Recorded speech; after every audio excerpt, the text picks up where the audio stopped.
Good afternoon. Now, you've had your snack, but the deal is you don't get to fall asleep. About a year ago, I went bowling with my two 4-year-olds, John and Annalise. Annalise didn't wait for me to put the bowling ramp down. Kids use a bowling ramp when they can't lift it up and throw it. She took the bowling ball, ran around the ramp, heaved it at the pins with all her might, struck a superhero pose, and proclaimed to the entire bowling alley, "I'm a leader." Yeah, that's my daughter. She's a leader. She calls the shots in the house. At that point, that was the very kernel or the seed of the beginning of this book. I started looking around for books on women presidents and prime ministers because why not her, right? And heck, we were going to have a woman president, it looked like. So I looked around, and there had been nothing published in 12 years. Well, there had been 55 women presidents and prime ministers in the past 12 years. So that seemed like an oversight. I'm a writer. I'm an editor. I mean, how hard can it be? So I just, yeah, very hard is the answer. So I've taken the past year to write a book about the 108. Apparently there was one more that I missed in the first draft, women presidents and prime ministers. It's been an amazing year. I found out so many things that I had no idea, and that I found out also a lot of people didn't know about women's leadership, and that's what I've come here to share with you today. So let me start with some stats. Oh, first of all, I'm a leader. Second time she did it, I got it. That's her. So when I was a young man, when I was a boy, Indira Gandhi, there was her, Golda Meir, Margaret Thatcher, there were a very small number of women were leaders. Now that number has increased. In the 80s, it was 8 or 9, and now it's grown by over 400%. And there are currently 18 women in office, and in the past decade, there have been 44. 108 altogether. Just look at them. So it's grown by 400%, and that's the good news. The bad news is it's still only 9% of national leaders are women. So yeah, we've come a long way, but really clearly not as far as we had hoped. So how does it break down? Here's some stats for you. Europe has had 44 women leaders, Asia 24, Africa 15. It's remarkable. You know, Africa gets universally panned for not having many women leaders. Not the case. Central America and the Caribbean have had 11. South America has had 8. The Pacific area has had 4. And North America comes up in last place with 2. Now, this was shocking for me because I've always grown up beacon of democracy in North America. And for us to be lagging so far behind the rest of the world is very surprising. Electoral of Greenland was Prime Minister of Greenland for 1 year, and Kim Campbell was Prime Minister of Canada for 4 months. So even though we've had 2 women, it's not a lot of time in there. So big fact number 1 that I discovered that I didn't know before was that women come from far more diverse backgrounds than men, than their counterparts as men. American presidents, 57% of them were lawyers, right? Our Congress, 40% of them were lawyers. But women, yes, there's a number of lawyers that became national heads, but there are artists, there are activists, there are accountants, there are economists, there are teachers, there's engineers, there are guerrilla fighters and soccer moms, there are dancers and flight attendants. And that's important. Why is diversity important? Because women bring diverse perspectives to the table that are normally not heard. And those perspectives are valuable. So having diversity is, I think, one of the biggest things that women bring to the table. Let's talk about a couple of these women and their careers and how they affected their nations. Sarah Kugangelwa of Namibia, she's the current prime minister. At 27 years of age, she was working in the president's office. She was an accountant. She was so good with the books, that they asked her to become the national budget director. After that, she became the finance minister. Now she is prime minister, and Namibia, for the first time in its history, has balanced its books and run a surplus. Wow. Natasha Michik of Serbia. For a year and a half, she was the interim president by succession. She wasn't elected. She went by elevation. And she was an activist. In her term, she created an environment where a democratic election could take place. Very valuable. Peacemaker, right? She redefined what it was to be a president. Youthful, enthusiastic, blunt, honest, not afraid to laugh in interviews. This redefined what it was to be a leader. And her background was 2 years before she was running around in a car, I kid you not, with Thelma and Louise written on it, leading the protest to overthrow Milosevic. True story. You can't make this stuff up. Kersti Kaljulaid of Estonia was a power plant manager. Angela Merkel, you might not have known, was a quantum chemist. I have no idea what a quantum chemist is, but you know she's smart. One of my favorites, Amina Gharib Fakim of the Mauritius. She is a biologist who runs a biomedical park. And the Mauritius are in Africa, but they're a little island chain off to the east in the Indian Ocean. And what she does is she looks at the flora and the fauna of the Indian Ocean and looks for cures for cancer, looks for cures for alternative medicinal plant-based antibiotics, additional types of proteins, things that nobody's even really looking at in that area. She gave a TED lecture that was so popular, it went viral, that when they had a constitutional crisis in 2016 and the president wanted to stay on longer, the powers that be got together and they said, what about that lady that ran that TED lecture that was so good? Yeah, they drafted her. She won. She now has the biggest bully pulpit in the world, and she can talk about that stuff all day long. Hilda Heine of the Marshall Islands was a teacher. When she became president last year, she realized that 90% of her time is going to be spent talking about the fact that her islands are sinking. They're being reclaimed by the Pacific. People are fleeing the islands. So she's using her teacher background to talk to global leaders about global warming. So we've seen that women are diverse. Could there be a half a dozen things that women do when they get to office consistently? 90-95% of them? Well, I'm glad you asked. Yes, they do. I bet you could tell me 3 or 4 of them don't. Don't call out, not that kind of a show. But the first one is the economy. Every president, prime minister works on the economy. But the other ones are excellent.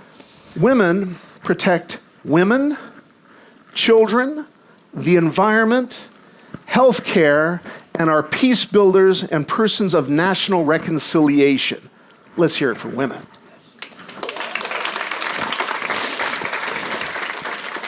They are almost universally a force for good when they lead a nation. It's remarkable. They protect and they make peace. Violeta de Chamorro, you may never have heard of her. She was the president, the first freely elected president of Nicaragua. You may have heard of Daniel Ortega, the Sandinista, who won the Civil War. After he won the Civil War, he called an election. She won it. She beat Daniel Ortega. She put together a 19-party coalition. She used to be the journalist that headed La Prensa. Her claim to fame was that quote, reconciliation is better than victory. What does that mean? It means that friendship that you see, that's a nation reconciling. The friendship that she went out of her way to make with Daniel Ortega helped heal a nation. People thought it couldn't be done in Nicaragua. Bidya Bandari. Bidya's husband, pictured there, Madan, was a communist rebel. After the war was over, he retired, and they believe that he was assassinated. She had always been peripherally involved in politics, but she got very involved in politics and rose up the chain. A few years ago, the monarchy of Nepal said, okay, I will allow democracy. So all of the leaders tried to come together and figure out how they were going to do a constitution. They pulled on Bidya, and they asked her if she could bring the Maoist guerrillas in, because you can't have peace when you've got a Maoist insurrection, right? So, because of her credentials left of center, she sat down with the Maoists, got them to come in, got them to disarm, integrated them into society. She did such a great job that they said, would you consider being president? She says, yes, on one condition. Give us the women's mandate. And they got it. She single-handedly brought a 30% quota system for women in the legislature of Nepal, outpacing most of the rest of the world. right? Sabine Bergman-Pohl, only in office for 6 months. East Germany had an elected official that was prime minister. Yeah, they did. They had a woman. And what did she do? She worked her heart out to work herself out of a job. After 6 months, they applied to reunify with West Germany and peacefully reunified the East with the West. She took a minor cabinet position in the Unity Cabinet and then disappeared. That's selfless. That's peace building. Now, the tragic part, how are these women treated? I hate to tell you, but they are treated awfully. I mean awfully. You know, the misogyny, the sexism, the discrimination, the abuse, the violence that we see on a local level or on the local news is on steroids when women fight or when women try to obtain the highest office in the land. Look at that statistic. 40% of Asian women who have been president or prime minister, so there have been 24 of them, 11 of them have been jailed, injured in an assassination attempt, or killed. It's ungodly. It's a huge statistic. 37%, that's 3 of the 8, of South American women that have led nations have been tortured, actually tortured by the very country they would one day grow up to lead. You know Michelle Bachelet, she's the current president of Chile. She and her father, pictured there, just a little while after that picture, were arrested. He was tortured to death. She was also tortured. She survived and became president. Dilma Rousseff, you remember, she was the Brazilian president that was impeached a few years ago. Some are calling it a parliamentary coup. She was a rebel. She was a guerrilla, but she didn't fight. She wasn't a violent guerrilla. She would do messages back and forth and stuff. When they captured her, they put her on trial, tortured her so severely, they broke her dental palate. That's why she speaks with a lisp. Just last month, Radmila Sekerinska, the president, she was the world's youngest, in the modern age, the world's youngest female president, 32, of Macedonia, properly called the former Yugoslavian Republic of Macedon. You have to say that. She was attacked on the floor of the parliament, thrown to the ground by her hair by nationalist thugs. In all of the articles, they talked about the male policymakers that were injured. She was mentioned by name only once. Usually they said some woman was thrown to the ground by her hair. World's youngest prime minister on the women's side. Prime minister of the country, didn't mention her name. Why is it so hard on women leaders when they're clearly a good force for good? I mean, why? Well, there are 3 obvious answers. Well, 2 obvious, 1 not so obvious. The first obvious one is the misogyny, the sexism, the discrimination that we've spoken of. It's there. Some people just don't like women or aren't used to women in leadership. The second is a problem that we have here in the United States. It's the power of the incumbency. It's why we still get the same Congress people over and over and over, because it's tough to beat them, because the districts are drawn a certain way. So the power of incumbency is the second. The third, this is the tricky one. Here in the United States, and especially in the older democratic republics, you have a subtle bias that's barely perceived for men and against women in many of the aspects of government. When I was a young man, I wanted to be a constitutional lawyer. Yeah, who grows up thinking, 8 years old, I want to be a constitutional? There it is. I became a teacher. But I love the Constitution, still do. The Constitution is the most beautiful man-made document on behalf of mankind ever, I think. Mankind. Womankind? Not so much. Heresy, right? No. At the founding of our republic in 1787, when the founding fathers got together and wrote the Constitution, they wrote a document that only gave rights to people that looked like them. These were white, Anglo-Saxon, landed gentry who were either farmers, lawyers, or merchants. That's a very small sliver of the pie, right? 80% of the people that lived in the republic did not get rights. African Americans, clearly, except for free blacks, and even the free blacks only got rights in certain states. Women, forget about it. They didn't get the franchise for 130 years. Immigrants, never, et cetera, and so forth. You think about it for a second. Think of your founding women. Think of any women you know. Think of 5 women you know right off the top of your head. Put them together in a room, say, you have to write the new Constitution for the United States. How many of them are going to write a Constitution that doesn't include their sons, their brothers, and their husbands? Husbands, okay. But it's not going to happen. Not wired that way. Men did this. Hey, I love the Constitution, but this is a big oversight. And we've never gone back and corrected it. It's almost heresy to talk about it, but it's a huge omission. There's a woman named Catherine McKinnon. She wrote Towards a Feminist Theory of State. In this book, she said something, when I read this 20 years ago, she said something that really struck a chord, and I think it stayed with me all that time.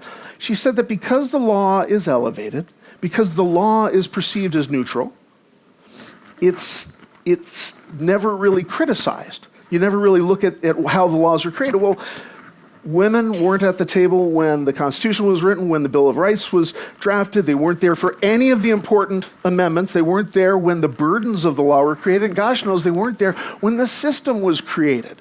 I mean, you've got a system where the prosecution and the defense fight over not the truth, not justice, but who wins. There are issues here. It's a year, and my biggest conclusion is that women rock. They just do. They're a force for good. And I have a couple questions. Why do we not have more? What do we need to do in the United States to get more? Well, the first thing we need to do, if you're an addict, if you have a problem, and whatever is going on in your life, the first thing you need to do is figure out there is a problem. We need to be able to handle that criticism. We need to realize that we are lagging behind everybody else, that we're in last place, tied with Russia, China, and other places around the world for never having a national leader. We are also in 101st place, behind nations like Zimbabwe, Cuba, Sudan, and Saudi Arabia for women legislators. That's a fact. We're behind those countries. We're behind dictatorships all over the world. We have 19% women in the House of Representatives, 21 in the Senate. Kazimierz Prunskiene, she was the first prime minister of an independent Lithuania. Remember Landesbergen when they broke away from the Soviet Union? She was his prime minister. She was fantastic. She has a quote that says, "A country ruled only by men cannot be considered a true democracy." Indeed. So what can we do to fix this? There is a fix and there is a solution. You'll be happy to know. Now, you heard about it when I talked about Bidya Bandari. It's the women's mandate. The women's mandate was born in 1995 during the Beijing conference. After the Beijing conference, they were looking for ways that we can get more women into politics and national leadership.